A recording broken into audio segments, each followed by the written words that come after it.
ఓహో సారీ వచ్చేసారా? హాయ్ అండి, వెల్కమ్ టు టుడే స్టోరీ.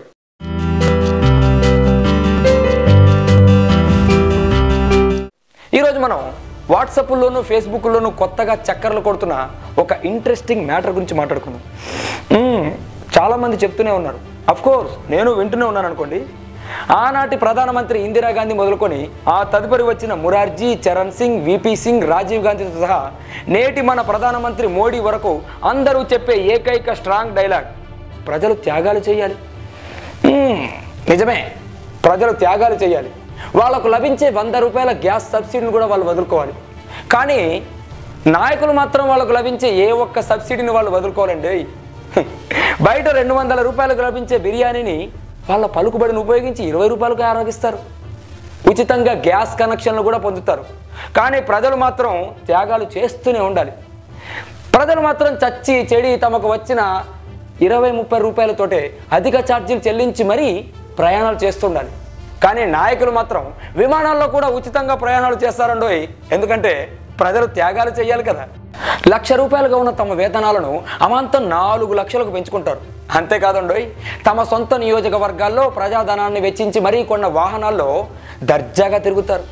బస్సులు, రైళ్లు, విమానాల్లో తమకు లభించే ఏ ఒక్క రాయితీని వాళ్ళు విసర్జించరు.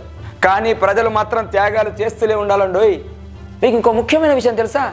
వీళ్లకు ఏ చిన్న రోగం వచ్చినా సరే ప్రజల సొమ్ము అంటే మన సొమ్ముతోటే విదేశాలకు వెళ్ళి మరీ దర్జాగా వైద్యం చేయించుకుంటారు. కానీ ప్రజలు మాత్రం ప్రభుత్వ ఆసుపత్రుల్లో చీత్కారాలు భరిస్తూ ఒక్కో బెడ్ మీద 3 పేషెంట్లతో చదువుకోవాలి. లేదా ఏ కార్పొరేట్ ఆసుపత్రుల్లో వైద్యం కోసం వెళ్ళి తమ ఇల్లు, వాకిళ్ళు, పొలాలు, పుట్రలు అమ్ముకొని ఈ దివాళా తీయాలి. అవును, మరి ప్రజలు త్యాగాలు చేయాలి కదా. గత 2-3 రోజులుగా కొత్తగా కొంతమంది వీర దేశభక్తులు కొత్త లాజిక్స్ని పోస్ట్ చేస్తున్నారు. అవేంటో తెలుసా? ఏమండి, మీరు తిరుపతి వెళ్ళడం లేదా? షిరిడి వెళ్ళడం లేదా? శ్రీశైలం వెళ్ళడం లేదా? వెళ్తున్నారు కదా. మరి అక్కడ టికెట్స్ కోసం గంటలు రైల్వే స్టేషన్లో క్యూలో నిలబడలేదా? మరి ఒక గంట సేపు ఏటీఎంల ముందు నిలబడలేరా అని వాళ్ళ పైత్యం చూపిస్తున్నారు. నిజమే, ప్రజలు లైన్లలో గంటల కొద్దీ నిలబడుతూ తమ అమూల్యమైన సమయాన్ని త్యాగం చేస్తున్నారు. మరి నాయకులు, వారు సామాన్య ప్రజల్లాగా ఎప్పుడైనా తిరుపతిలో కానీ షిరిడిలో కానీ ఇలా క్యూలో నిలబడ్డారా? లేదే. మహాద్వారం నుంచి మహారాజుల్లాగా తమ ఫ్యామిలీతో సహా గర్భగుడి దాకా వెళ్ళిపోతారు. అంతేనా, స్వాముల వారితో గంటలు గడుపుతూనే ఉంటారు. ఇంకా శేషవస్త్రాలు, ప్రసాదాలు ఇలా ఎన్నో స్వీకరిస్తూనే ఉంటారు. ప్రత్యేక ఆశీర్వచనాలు కూడా తీసుకుంటారు. మరి వారెందుకు త్యాగం చేయరు? అసలు నాకు తెలియక అడుగుతాను, ఒక నాయకుడికి అధికారం ఇచ్చేది దేనికి? ప్రజలకు సౌకర్యవంతమైన పాలన అందిస్తారు అనే కదా. నేను పదవిలోకి వస్తే కొత్త సంస్కరణలు చేపడతాను, కానీ మీరు కాస్త ఓపిక పట్టండి అని చెప్పని నాయకుడు గతంలో ఏ ఒక్కరైనా ఉన్నారా? ఆర్థిక సంస్కరణల ఫలితాలు 2 ఏళ్లలో కనిపిస్తాయి, వస్తువులు చౌకగా లభిస్తాయి, కానీ ప్రజలు మాత్రం కాస్త ఓపిక పట్టాలి అని చెప్పారు పివి నరసింహారావు గారు.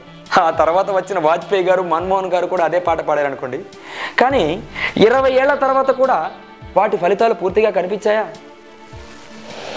దేశంలో పేదరికం 40 ఏళ్ల క్రితమే 70% ఉంది, ఇప్పుడు అంతే ఉంది.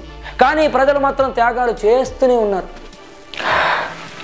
వీడేంట్రా జరిగిపోయిన విషయాల గురించి తెగ లెక్చర్లు ఇస్తున్నాడు అనుకుంటున్నారా? వస్తున్నా, ప్రజెంట్ టాపికే వస్తున్నానండి. ఇప్పుడు పాత నోట్ల రద్దు ద్వారా నల్లధనాన్ని వెలికి తీయవచ్చని మన ప్రియమైన మోడీ భావించారు. బాగుంది, ఇన్ఫ్యాక్ట్ దాన్ని నేను కూడా హర్షించాను. కానీ మోడీ ఊహించిన విధంగా జరుగుతున్నదా? దేశంలో 18 లక్షల కోట్ల రూపాయల నల్లధనం ఉందని కేంద్రం ప్రకటించింది. కానీ గత 3 రోజుల్లో మాత్రం 53,000 కోట్ల రూపాయలు మాత్రమే వెలికి తీయబడింది. డిసెంబర్ చివరి నాటికి 2 లక్షల కోట్ల రూపాయలు మాత్రమే నల్లధనాన్ని వెలికి తీసే అవకాశం ఉందని ఈరోజు మధ్యాహ్నం ఆర్థిక శాఖ ప్రకటించింది. మరి ఈ సంస్కరణ ద్వారా లాభం లేకపోతే తన చర్యకు మూల్యం చెల్లిస్తారా మన ప్రియమైన మోడీజీ? ఈ ప్రశ్న నేను అడుగుతున్నది కాదండోయ్, వాట్సాప్లోనూ ఫేస్బుక్లోనూ మన యూజర్లు అడుగుతున్న ప్రశ్న. నా చిన్నప్పటి నుంచి నేను వింటున్న మరో గొప్ప ఆణిముత్యం ఏమిటంటే, ఈ దేశం నీకేమిచ్చింది అని అడగకూడదు, ఈ దేశానికి నువ్వేమిచ్చావన్నది మాత్రమే చెప్పాలి. ఎందుకు ఇవ్వడం లేదు? నాకు వచ్చే జీతంలో 40% వివిధ పన్నుల రూపంలో కడుతున్నా. అంతేకాకుండా బయట ఏ వస్తువు కొన్నా కూడా service tax, Swachh Bharat tax, కృషి కళ్యాణ్ ట్యాక్స్ రూపంలో 15% కడుతున్నా. అంటే నాకు వచ్చే జీతంలో 50% అంటే సగభాగం నేను దేశానికే ఇస్తున్నా. కానీ పొట్ట పొడిస్తే అక్షర ముక్క రాని వాళ్ళను కూడా ఈ దేశం మంత్రులను చేసింది. వీళ్ళు వేల కోట్ల రూపాయల ధనాన్ని అవినీతి సొమ్ముగా కాజేస్తున్న మౌనంగా భరించింది నా దేశం. కానీ మాలాంటి వాళ్ళు 22 ఏళ్ల పాటు అనేక విశ్వవిద్యాలయాల్లో ఎన్నో వ్యయప్రయాసాల కోర్చి ఎంతో కష్టపడి చదివి విజ్ఞానాన్ని పొంది కూడా గుమాస్తాలుగా ఎద్దుల్లా చాకిరీ చేస్తున్నాం. నాయకులకు నేను వేస్తున్న సూటి ప్రశ్న ఇది. ఈ దేశం మీకు ఎంతో ఇచ్చింది, కానీ మీరు ఏ దేశానికి ఏమి ఇచ్చారు? ఇవి నా ప్రశ్నలు కాదండోయ్, మన ప్రజానికం వేస్తున్న ప్రశ్నలు. సో ఫ్రెండ్స్, మళ్ళీ తిరిగి రేపు ఇదే కార్యక్రమంలో మరో ఇంట్రెస్టింగ్ టాపిక్తో కలుద్దాం. Until then keep smiling. Bye.